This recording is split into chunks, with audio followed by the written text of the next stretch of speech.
പോക്കോ M4 pro ഉടൻ തന്നെ ഇന്ത്യയിൽ ലോഞ്ച് ചെയ്യും. കഴിഞ്ഞ നവംബറിലാണ് പോക്കോ M4 പ്രോ ലോഞ്ച് ചെയ്തിരുന്നത്. 5G സപ്പോർട്ടോടു കൂടിയാണ് M4 പ്രോ ഇന്ത്യയിലെത്തുക. 6.6 inch full HD plus LCD display, 90 Hz refresh rate support ചെയ്യുന്നതാണ്.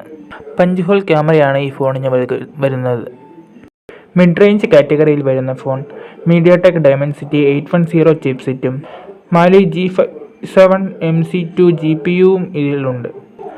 ആൻഡ്രോയിഡ് 11 OSൽ പ്രവർത്തിക്കുന്ന സിസ്റ്റം MIUI 12.5ലാണ് വരുന്നത്. 6GB 8GB RAM വേരിയന്റുകളാണ് പ്രതീക്ഷിക്കുന്നത്. സ്റ്റോറേജ് വേരിയന്റ് 64GBയിൽ ആരംഭിച്ച് 128GB വരെയും കണ്ടേക്കാം. 50MBയുടെ വൈഡ് ആംഗിൾ ലെൻസും 8 മെഗാപിക്സലിന്റെ അൾട്രാവൈഡ് ലെൻസുമാണ് ഈ ഫോണിന് പ്രതീക്ഷിക്കുന്നത്. സെൽഫി ക്യാമറയ്ക്കായി 16 മെഗാപിക്സലിന്റെ ക്യാമറയാണ് പ്രതീക്ഷിക്കുന്നത്.